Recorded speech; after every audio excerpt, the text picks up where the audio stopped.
Bonjour, je m'appelle Evelyne Joss, je suis psychologue, psychotraumatologue, chargée de cours à l'université de Metz et aujourd'hui j'ai l'honneur et le plaisir de recevoir Wiebeke Knoop-Rachlin qui est journaliste et qui va se présenter. Bonjour Rachlin.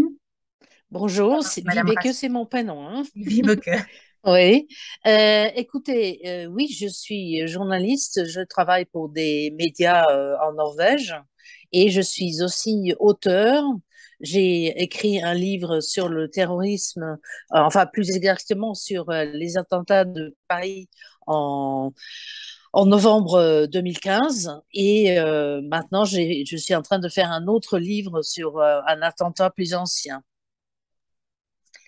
Alors malheureusement, votre livre sur les attentats de Paris est en norvégien, donc pas accessible à notre public. Est-ce qu'on peut espérer un jour sa traduction en français?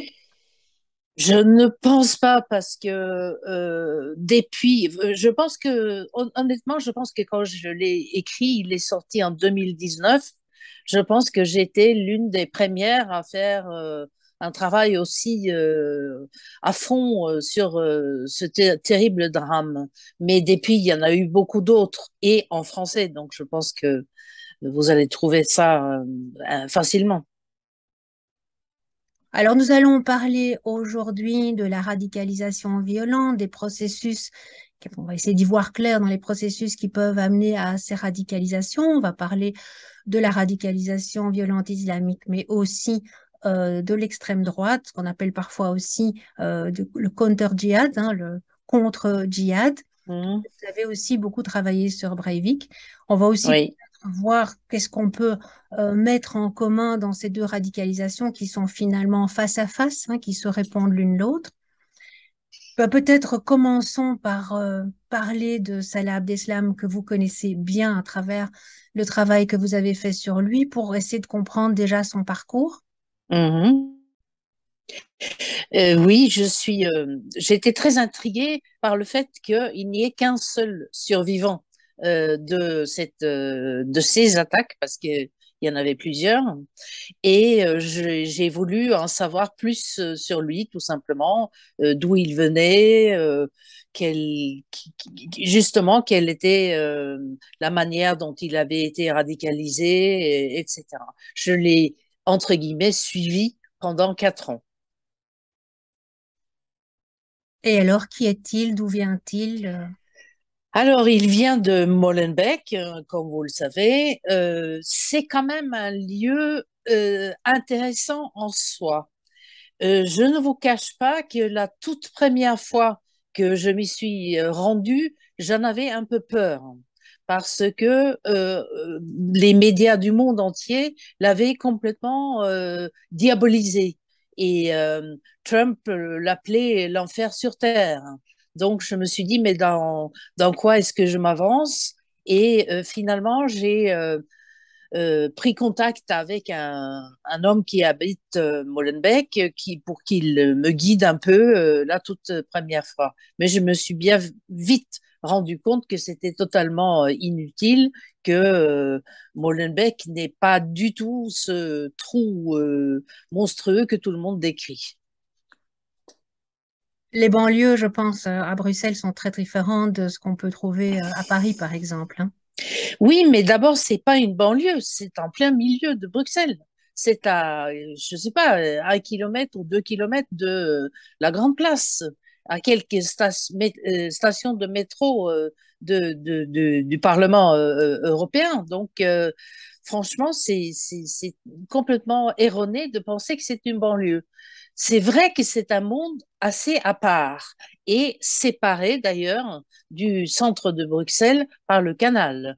Donc, ça crée déjà une petite distance géographique, mais aussi une unité un peu vraiment spéciale. C'est un endroit historique, en fait. C'était très important pendant l'industrialisation de la Belgique et en fait, toute cette période un peu faste de Molenbeek s'est vite perdue et on se retrouve avec un quartier, surtout un quartier un peu dans le centre de Molenbeek, où en fait il n'y a que des immigrés, pratiquement que des immigrés. Il y a plus de 80 religions à Molenbeek. Il n'y a pas que l'islam. Donc c'est vraiment un monde à part. Et donc, il est né à Molenbeek. Qu'est-ce que... Non, il n'est pas né à Molenbeek, mais il a aménagé, enfin sa famille a aménagé très vite. Ses parents sont des Algériens et ils ont vécu et travaillé en Algérie assez longtemps avant de quitter l'Algérie, d'abord pour la France et ensuite pour la Belgique. Et c'est pas c'est pas rare en fait que des travailleurs nord-africains, marocains, algériens, tunisiens se retrouvent à Molenbeek parce que je pense qu'il y avait justement ce système, on connaît quelqu'un, on a un cousin, une cousine et on vient au même endroit. Ce qui fait que c'est très, en effet, très marqué par ces populations-là. Et Salah Abdeslam et ses amis, qui eux sont donc la génération suivante, euh, la plupart ne se reconnaissent pas. La famille Abdeslam avait la nationalité française, mais Salah et ses copains ne se considèrent ni comme français, ni comme marocains, ni comme algériens, ni comme quoi que ce soit. Ils étaient complètement paumés. Justement, ils cherchaient, je pense, une identité. Et c'est très intéressant, ça. Oui, en effet, je pense que une des raisons pour lesquelles on a des problèmes de radicalisation, c'est justement cette polarisation et ce sentiment de rejet, de ne pas appartenir à une société, à une communauté, de trouver dans une autre communauté des Exactement. appartenances, oui. Ouais. Et ce sentiment d'être paumé, quoi, de ne pas savoir d'où on vient et où on appartient. En tout cas, certainement, il ne se sentait pas belge, ça c'est sûr. Depuis toujours, Et c'est-à-dire que vous oui, pensez... ouais. Ok. Et il se sentait pas, comme je vous dis, hein, il se sentait pas vraiment algérien ou marocain non plus.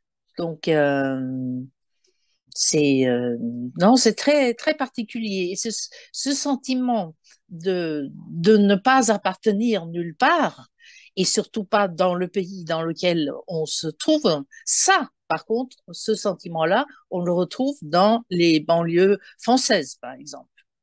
Et et il y a aussi maintenant, depuis quelques années, un sentiment d'être peut-être contre ce pays qui vous héberge. Oui, donc effectivement, il y a vraiment une polarisation avec un Ouais, orthogroupe, un groupe d'affiliation et ouais, un exogroupe qui est vécu comme menaçant, comme dangereux pour sa propre sécurité, pour son intégrité physique, mais aussi pour son intégrité morale, pour la ouais. connaissance de soi en tant qu'être humain. Mm.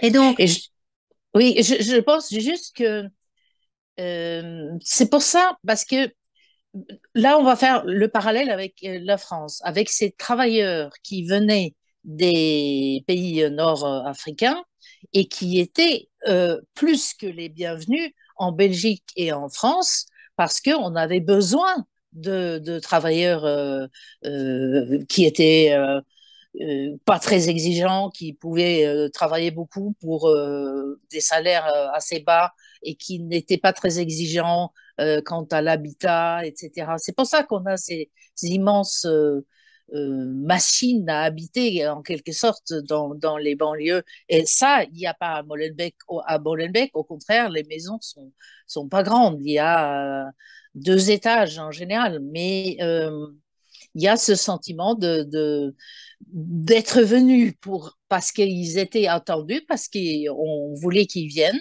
et puis rejetés par la suite parce que ça, il devenait un problème.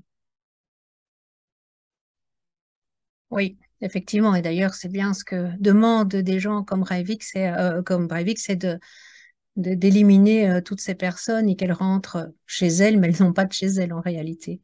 Ah, Alors, Breivik, c'est un autre problème parce que lui, vous savez, ses parents ont divorcé quand il était petit et il a surtout habité avec sa mère et sa sœur.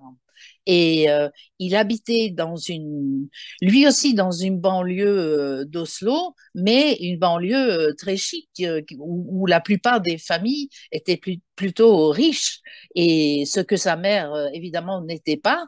Donc en fait, lui, il avait ce problème de ne pas appartenir au même groupe que ses copains, que il avait un background très, très différent. Donc, lui aussi, il se sentait rejeté pour ça. oui, donc ce qui est vraiment intéressant, c'est de voir que dans les deux types de radicalisation, on ressent ce rejet d'une communauté à laquelle on est censé appartenir et à laquelle on ne se sent pas appartenir. Oui, et pas seulement une question de rejet, mais aussi une recherche d'identité. Ils, euh, ils, ils ont, dans les deux cas, Breivik ou Salah Abdeslam, ils ont cherché quelque chose en quoi ils pouvaient croire, où ils pouvaient sentir qu'ils étaient membres d'un groupe, qu'ils avaient une certaine importance qu'ils n'avaient pas dans la réalité.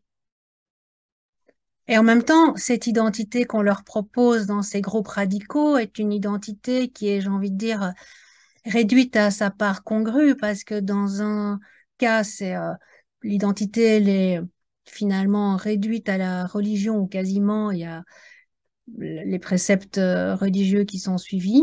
Hmm. Bien sûr, on sait que l'islam a été complètement dévoyé dans les groupes radicalisés violents. Mais de l'autre côté, on est avec une identité qui est finalement restreinte au fait d'être de la race blanche. Tout à fait. Mais en fait, Breivik, c'était pas une religion qu'il cherchait, c'était cette appartenance, pouvoir faire partie d'un groupe, d'avoir une certaine importance. Et lui, il a cherché dans un premier temps dans le parti d'extrême droite en Norvège. Il a été membre de ce parti pendant 10 ans. Il n'a jamais joué un rôle important, mais encore une fois, il avait trouvé un endroit où il y avait des gens qui pensaient comme lui, où il se sentait enfin, un sentiment d'appartenance. Oui, vous dites qu'ils pensaient, hein, et on peut dire ça aussi pour les groupes radicalisés islamiques, mais finalement, est-ce qu'ils pensent vraiment ou est-ce qu'on leur offre du prêt-à-penser dans l'extrême droite ou dans l'islamisme radical? Finalement, on propose une pensée et les personnes arrêtent de penser. C'est un petit peu ce qu'Anna Arendt disait par rapport à Eichmann, c'est que ben, voilà, finalement, on perd cette capacité de penser. Oui, mais je pense malgré tout que dans les deux cas dont nous parlons ici, de Breivik en Norvège et Salah Abdeslam à Molenbeek, euh, si je pense qu'ils pensaient qu'ils avaient trouvé quelque chose, un endroit où ils appartenaient. Breivik, c'était dans un premier temps ce parti d'extrême droite, mais par la suite, il n'y avait aucun groupe. Il était tout seul. Mais par contre, il était presque en permanence devant son ordinateur et il a trouvé sa petite communauté peut-être dans les jeux extrêmement violents. Et c'est notamment par ces jeux que lui a été radicalisé. Donc ça, je pense que c'est un exemple relativement rare que quelqu'un se radicalise tout seul devant son écran, quoi. Et avec Abdeslam, c'était pas du tout ça.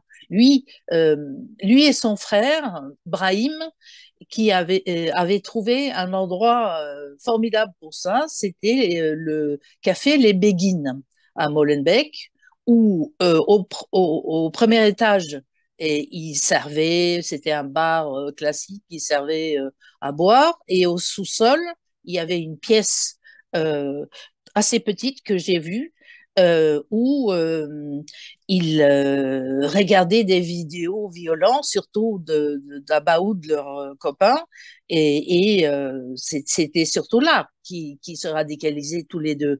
Ibrahim était beaucoup plus radicalisé que Salah Abdeslam. Salah Abdeslam, il faut jamais oublier que c'était un jeune fêtard qui ne travaillait pas, qui se levait très tard, qui son tiercé, c'était bière, shit, fille. Donc, il avait des petites amies. Il jouait de l'argent, beaucoup. Et il fumait du shit et il vendait du shit aussi. Donc, c'était pas du tout le profil type d'un quelqu'un de radicalisé. Hein. Oui, on dit aussi que c'était un gentil garçon, qui était assez serviable, Voilà. aider les autres. Bon, et comment est-ce qu'il commence à fréquenter ce café? Comment est-ce qu'il arrive finalement à être en contact avec des personnes Je radicales? pense qu'il y a deux grandes sources d'influence. Je l'ai mentionné, c'est son frère Brahim, qui lui est devenu très radicalisé, pas forcément très vite, mais il est devenu, et il est parti en Syrie, et il est revenu de Syrie. Salah Abdeslam n'a jamais réussi à aller jusqu'en Syrie. Alors quand son frère est revenu, il était assez impressionné par son frère et son frère lui a dit t'inquiète pas, tu auras des missions, tu auras des choses à faire. Donc lui, il attendait ça. Et l'autre grande source d'influence sur lui, c'est son meilleur copain, c'est Abaoud, qui lui aussi, bien entendu, est extrêmement radicalisé et qui est parti pour la Syrie dès 2014 en emmenant son jeune frère mineur et qui est resté longtemps là-bas et qui est monté en grade. Et donc, en fait, Abaoud, c'était son voisin. C'était son voisin et son ami d'enfance. Ils étaient très liés tous les deux. Ils faisaient des bêtises ensemble, plus que des bêtises d'ailleurs. Ils ont eu ils ont essayé de voler des voitures. C'était raté. Ils se sont fait prendre et ils ont fait de la prison. Et on pense aussi que, notamment à Abaoud, s'est radicalisé en prison en fait, ce qui est malheureusement souvent le cas. Oui, alors ce qui est intéressant, c'est, bien sûr, on sait bien que tous les terroristes n'ont pas eu un passé délinquant et que tous les délinquants ne deviennent pas terroristes, mais on sait aussi que la délinquance peut, disons, créer le terreau fertile. Et moi, ce qui m'intéresse déjà là-dedans, c'est que dans dans la petite délinquance, dans les vols, il y a déjà une déshumanisation à l'œuvre par rapport à l'autre. L'autre n'est pas un alter ego puisqu'on peut le voler, on peut lui faire du tort, on peut lui causer des dommages. C'est-à-dire que l'autre est déjà fort instrumentalisé, n'est vu déjà que comme une source de plaisir pour soi. Alors, bien sûr, tout le monde ne devient pas euh, radicalisé violent pour autant, mais c'est vrai qu'on a déjà des processus qu'on va retrouver dans la radicalisation. Tout à fait, mais il faut pas oublier non plus que les plus ou moins grands délinquants, euh, souvent petits, comme vous dites, mais pas forcément, ils peuvent avoir aussi commis des délits plus importants. On leur promet que s'ils se radicalisent, s'ils s'investissent dans le combat pour Daesh, qu'ils vont être pardonnés, que par miracle, on va effacer leurs crimes anciens. Et ça, c'est un motif sérieux aussi. Oui, tout à fait. Il y a vraiment un désengagement moral qui est autorisé, qui est même prôné par le groupe, le nouveau groupe d'appartenance. Effectivement, d'avoir un blanc-seing pour commettre des exactions, c'est du coup effectivement rentrer dans les rangs, même si c'est pas dans les rangs de la société, mais c'est dans certains rangs et pouvoir être reconnu pour ça. Oui, tout à fait. Et je pense que une grande partie des jeunes de Molenbeek, c'était surtout ce biais-là. C'était comme ils avaient presque tous commis des délits, ben là, ils ont trouvé un moyen de s'en sortir formidable. Oui, et puis il y avait aussi une promesse, je dirais une double promesse, qui est une double promesse de pays rêvé, puisque avec le califat en Syrie, puisque Abaout et Ibrahim Abdeslam y sont allés, c'était aussi d'avoir un pays, donc d'avoir une espèce de paradis sur terre, et puis en plus, euh, au décès, on avait le paradis après. Et Donc puis, c'est une promesse de double paradis finalement. je dirais presque triple, parce que vous savez bien que la promesse des 72 vierges comptait aussi, hein. Donc, parce que je dirais pas qu'ils avaient tous des problèmes sexuels, mais je pense qu'il y en avait qui avaient ça. Salah Abdeslam, non, parce que d'abord, il plaisait beaucoup aux filles, et puis ensuite, il était fiancé, et ça avait l'air sérieux avec sa fiancée, mais je pense que certains autres, ils ont pu être attirés par ça. Alors, vous parlez de la radicalisation en prison. Est-ce que vous en savez plus par votre recherche de ce qui a pu se produire pour Abdeslam dans cette première incarcération et pour Abaoud? Ben, pour Abaoud, je suis presque sûre, on est presque sûr que c'est là que ça a commencé pour lui, la radicalisation.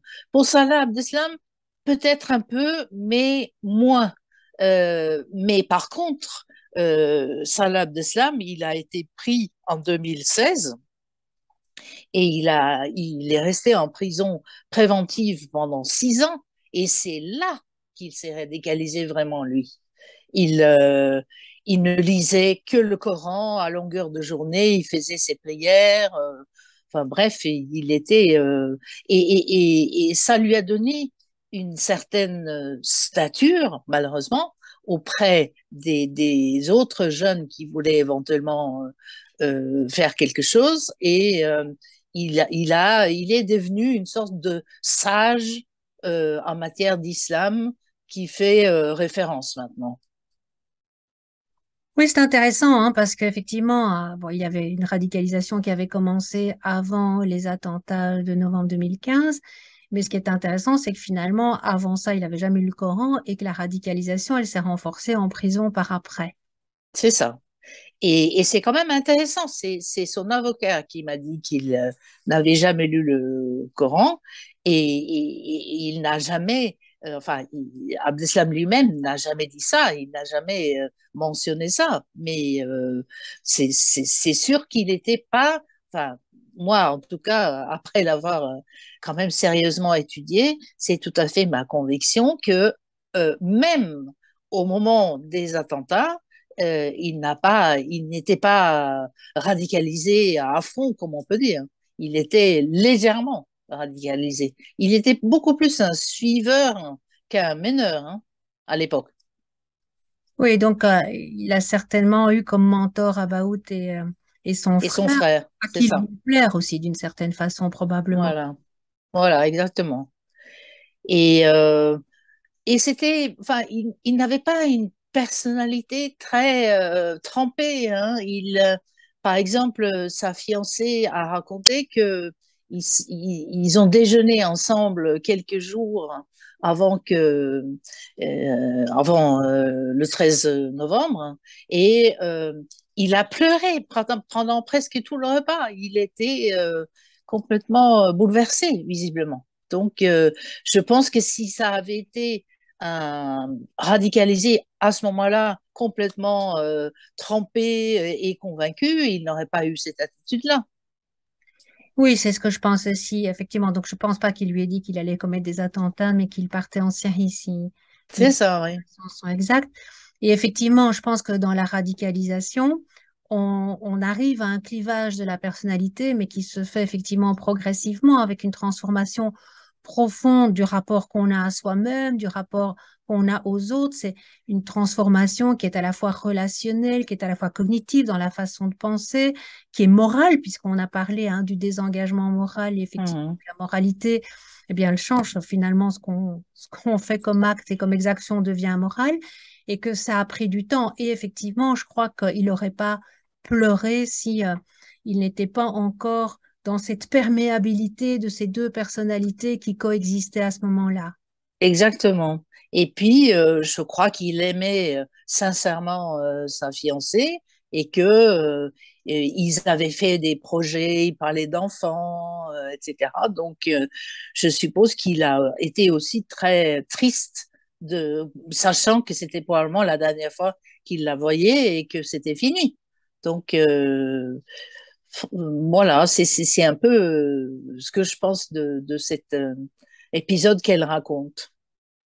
Alors la question que beaucoup de gens se posent, c'est est-ce que finalement il a réellement renoncé à se faire exploser comme il l'a dit dans les procès, ou est-ce que c'est sa ceinture, effectivement, ça, les analyses montrent qu'elle n'était pas fonctionnelle. Voilà. Qu'en pensez-vous? Alors, il dit, j'ai suivi le procès, donc il disait un jour que, parce que c'était la question que tout le monde se posait, effectivement, est-ce qu'il a essayé de déclencher sa ceinture et que ça n'a pas marché ou pas?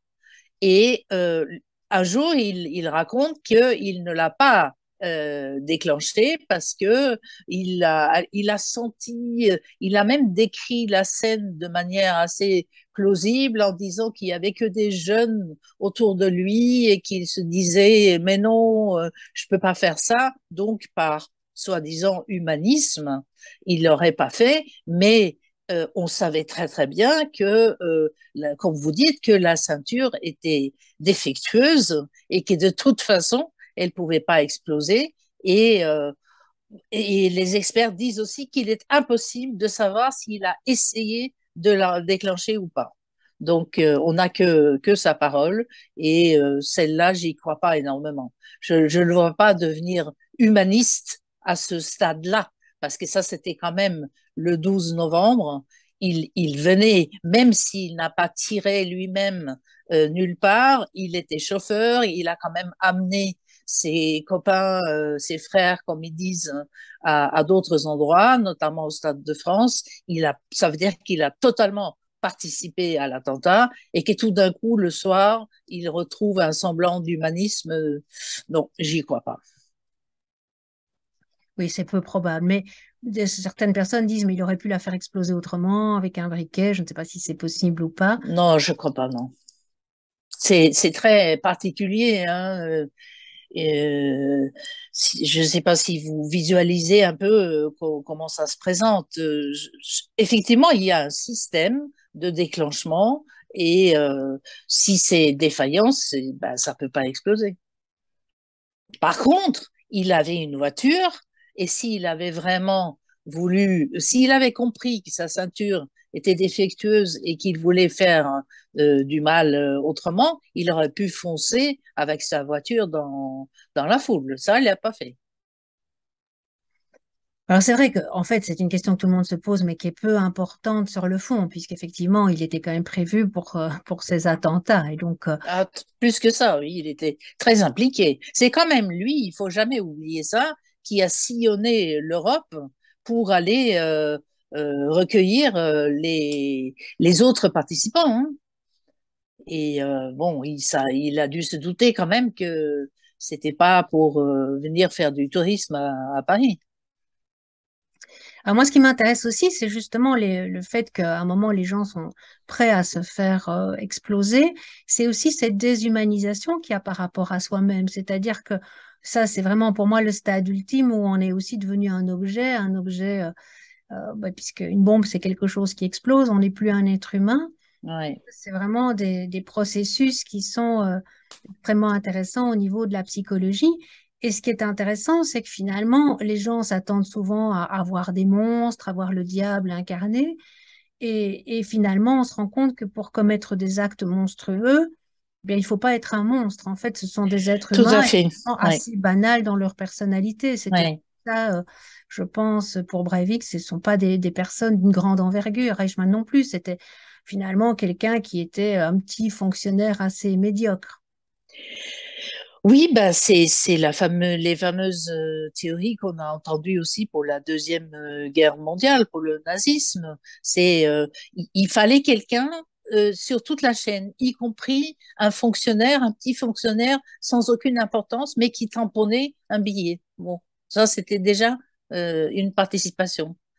Et alors là, je trouve qu'il y a quand même de nouveau une différence entre Breivik et Abdeslam, c'est que Breivik, finalement, il était très déterminé et il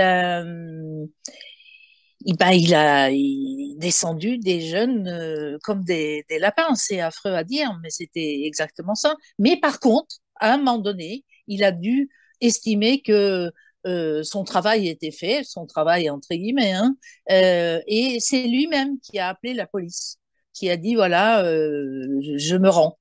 Donc, c'est quand même un comportement un peu extraordinaire. Et par contre, Abdeslam, lui, ne voulait absolument pas se rendre hein, parce qu'il s'est enfui. Et il a réussi à s'enfuir avant que toutes les polices aux frontières, etc., étaient au courant. Et qu'est-ce que vous pensez de son attitude au procès? Parce qu'effectivement, il a pleuré au procès. Il a pleuré en demandant pardon aux victimes, mais surtout quand il a parlé de sa mère. Moi, mon impression, parce que c'est aussi celle que j'ai pour Ayari, c'est que en fait, ces personnes-là sont, quand elles sont radicalisées, elles sont clivées. Hein. Il y a Sandor Ferenczi qui disait que effectivement, c'était clivé, mais que la première personnalité, la personnalité d'affiliation première, elle restait finalement là, elle vivait, elle continue à vivre en secret et elle reste finalement Oui, fidèle aux affiliations d'origine. Et dans les deux cas, hein, c'est quand ils parlent finalement de leur affiliation qui est la plus importante, les attachements précoces à la mère, que mm, finalement il y a une émotion qui vient et qu'on a le sentiment que ça touche, que ça arrive à réhumaniser un peu. Et l'autre qui a commencé à parler alors qu'il s'était muré dans le silence avec son droit au silence, c'est quand une dame qui s'appelle Nadia a parlé de sa fille qui est morte sur la terrasse enfin, de la belle équipe, qu'il a dit elle ressemble à ma mère, je peux pas lui ramener sa fille, mais donc je vais lui donner des explications. Et donc on a le sentiment que à ce moment-là quelque chose a pu se passer. Alors beaucoup disent ben oui, mais c'est aussi de la manipulation. Mais oui, mais moi encore une fois, je pense que de la manipulation de la part d'Abdeslam, elle montre quelque chose un petit peu qui se réhumanise d'une certaine façon, parce que, en fait, ceux qui sont vraiment radicalisés, ils n'essayent même pas de se défendre. Ils restent dans cette partie complètement clivée. Alors, je ne sais pas, vous avez bien suivi le procès. oui, Qu'est-ce que vous non, pensez? mais je suis d'accord avec vous. Et on peut prendre l'exemple d'un autre prévenu, Osama Krayem, qui lui est resté silencieux du début jusqu'à la fin et qui très souvent n'est même pas venu à l'audience. Alors lui, c'est théoriquement un haut gradé de Daesh, donc voilà, il obéit aux ordres, il fait exactement ce qu'on attend de lui. Tandis qu'Abdeslam, effectivement, il s'est laissé un peu émouvoir, je pense, par cette personne, cette maman. Il y avait aussi une autre personne, une avocate des parties civiles je sais pas, elle a dû toucher quelque chose chez lui et il s'adressait directement à elle pour parler. Donc, je pense qu'on voit dans son comportement pendant ce long procès, c'est presque 10 mois quand même. euh, je pense qu'on voit toutes les facettes de son personnage. C'est-à-dire, il y a, il reste encore un être humain sensible pour certaines choses, mais que par ailleurs, il a quand même proclamé au début du procès, je suis un soldat de Daesh, etc. Donc, voilà, il est multiple, Tout à je fait. Alors, je pense. pense que parfois, certaines facettes apparaissent plus que d'autres en fonction des circonstances. Et je Mm. pense effectivement que la longueur du procès, le fait d'être exposé aux témoignages des victimes, et voilà, je pense que ça, c'est quelque chose qui a un peu le réhumanisé. Alors, quand je dis ça, il y a des gens qui me disent, mais non, il est radicalisé, certes, et il va le rester. Et c'est de toute façon la seule voie de salut qu'il a aujourd'hui avec son incarcération, avec cette peine incompressible. Je ne sais pas comment il va se Ouais. comporter au procès de Bruxelles, parce que finalement, maintenant, il n'a plus rien à gagner, à parler, il n'a plus de rédemption possible, il n'y a plus rien qui Pour puisse l'instant, il reste totalement silencieux. Parce que je pense en qu'il Belgique. ouais, il a plus rien à gagner, en fait. Non, sans doute pas. Et que maintenant, Mais il n'a pas, ça m'a un peu surpris quand même, il n'a pas fait appel. Donc, ses avocats voulaient qu'il fasse appel et il n'a pas voulu. Donc, comment vous l'expliquez? je sais pas, mais je pense que peut-être que au fond de lui-même, il doit savoir que de toute façon, ça y est, c'est fini, il n'y a plus d'issue. Donc, il a accepté de manière assez stoïque d'une certaine façon, parce que c'est vrai que la peine est quand même sans aucun espoir. Donc, c'est pas évident. Mais voilà, je pense qu'il se dit ça, que quoi qu'il dise, quoi qu'il fasse maintenant, il peut plus rien attendre de personne. Donc voilà. Est-ce que Ils étaient comment dirais-je, les autorités pénitentiaires avant le procès le surveillaient plus encore que d'habitude parce qu'ils craignaient qu'il essaie de se suicider. Bon, il n'a pas fait. Finalement, il est venu au procès. Mais peut-être il va essayer un jour. C'est pas impossible. oui, je crois que d'ailleurs, il a dit au procès que bah, finalement, il aurait préféré se faire exploser parce que ce qu'il vivait aujourd'hui, finalement, était Ouais. certainement plus dur. Alors, il disait, bon,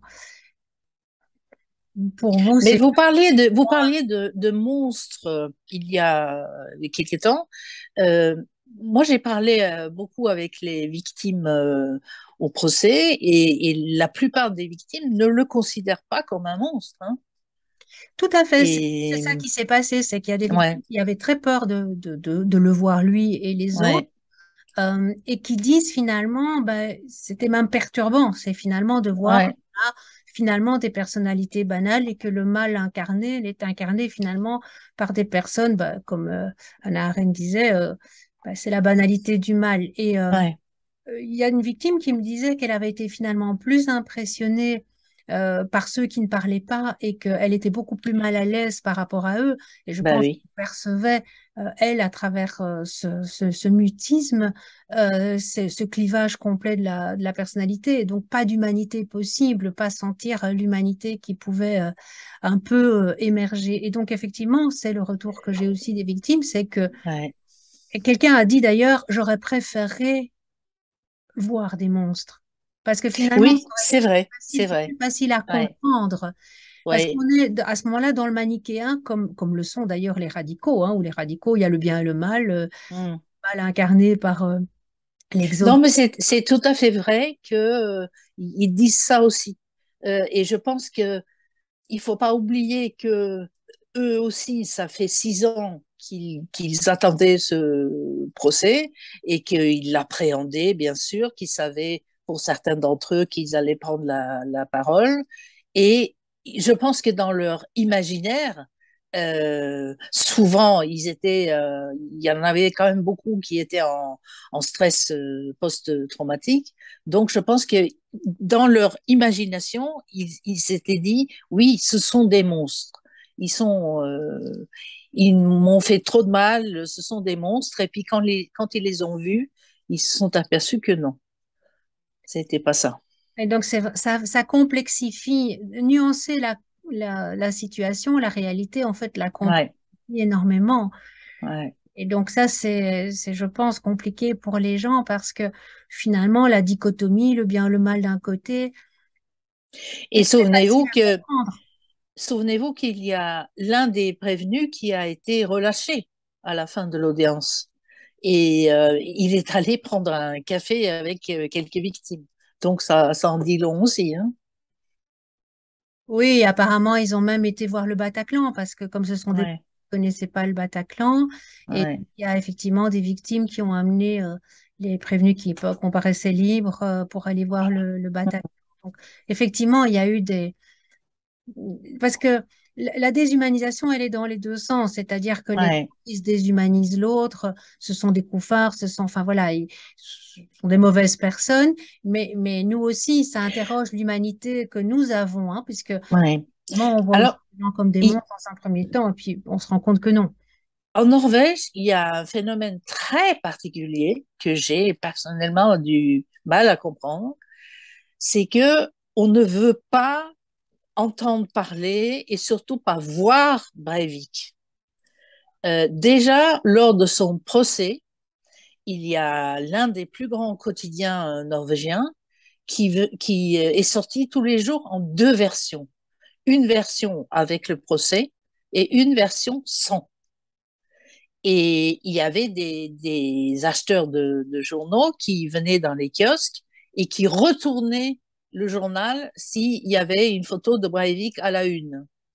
Et peut-être qu'on peut comprendre ce mouvement de rejet complet au début et au moment du procès, mais encore maintenant, c'est quand même incroyable.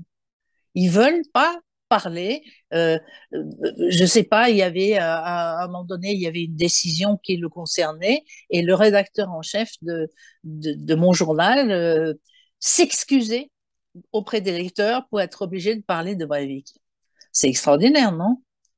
Et c'est dû à quoi? Parce qu'effectivement, le terrorisme, il vit aussi par la publicité. En Belgique et en France, on a eu cette question de est-ce qu'on donne le nom des terroristes? Est-ce que c'est Ouais. dû à ça ou est-ce que c'est un autre? Non, moi je pense qu'il y a un autre facteur. Enfin, je suis pas du tout spécialiste, hein, mais je me suis dit qu'il y a probablement un autre facteur. C'est décrit par une auteure norvégienne qui a écrit un livre sur lui qui s'appelle L'un d'entre nous. Et je pense que c'est ça que les Norvégiens n'ont pas supporté, c'était que c'était un Norvégien blond aux yeux bleus, comme eux. Donc, ça voulait dire que peut-être qu'ils avaient quelque part une part de responsabilité. Enfin, bon, je sais pas, je l'explique pas autrement.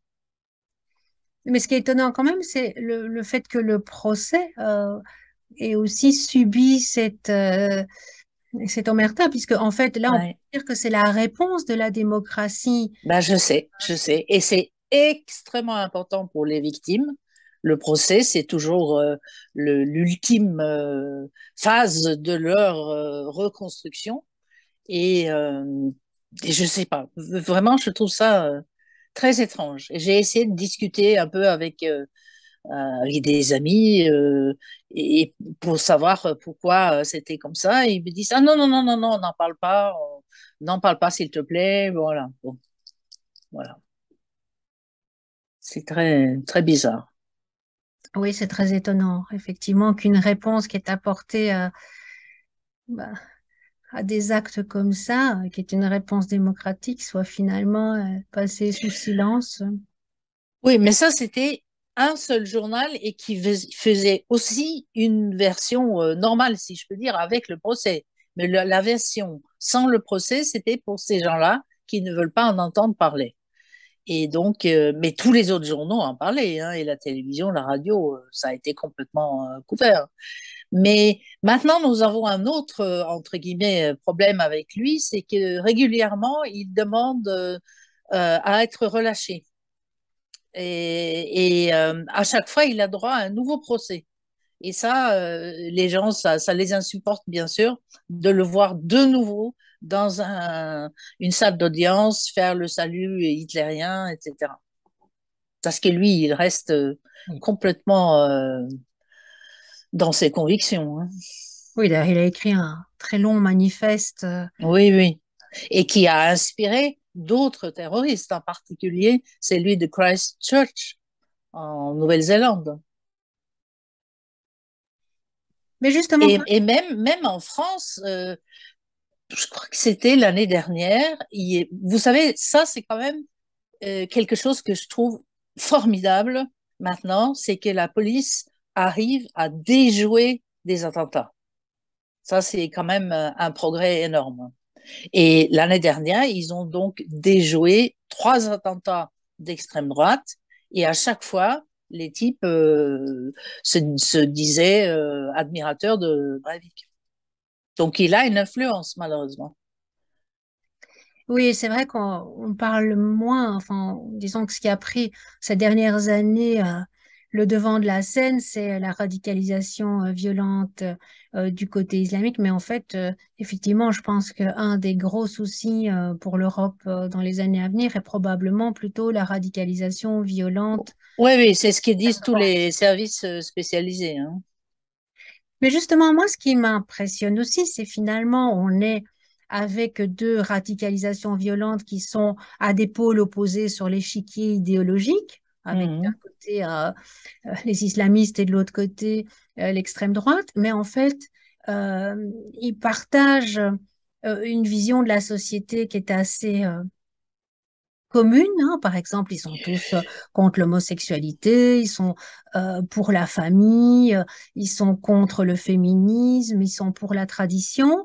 Donc ça, c'est finalement pour un type de société. Et en même temps, leur mécanique, alors bien sûr, euh, essaye d'atteindre des buts différents, mais les Mhm. mécaniques sont un petit peu les mêmes, c'est-à-dire avec une polarisation, avec deux groupes, le groupe des bons, le groupe des mauvais, avec aussi un sentiment d'insécurité pour la pureté, euh, Ouais. évidemment pour la pureté religieuse pour les islamistes et la pureté de la race blanche de l'autre, pour la sécurité physique aussi, hein, du Mhm. côté des islamistes, et voilà, où il y a des attaques des Américains, pour le côté de l'extrême droite, c'est bien tous ces personnes d'origine musulmane sont dangereuses pour la sécurité. Il suffit de voir dans les banlieues, c'est eux qui mettent les gens en danger.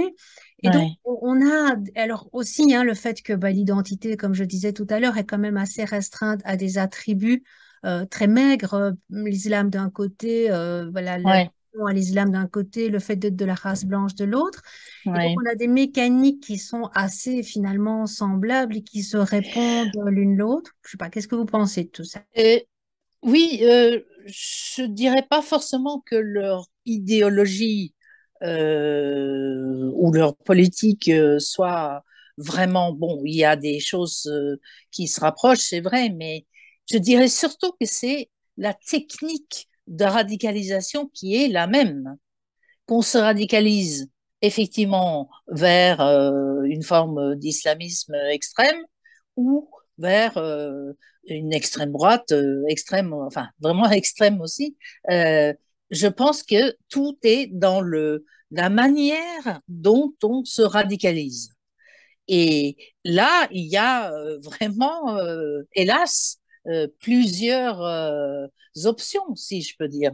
Moi-même, je ne suis pas vraiment spécialiste de ça, mais je me souviens quand j'ai écrit mon livre que si on regarde un peu la littérature spécialisée dans différents pays, on a des experts qui arrivent à bien trancher et dire, voilà, ça se passe comme ça, différentes phases, voilà, c'est dû à ça, etc. Donc, c'est quand même troublant.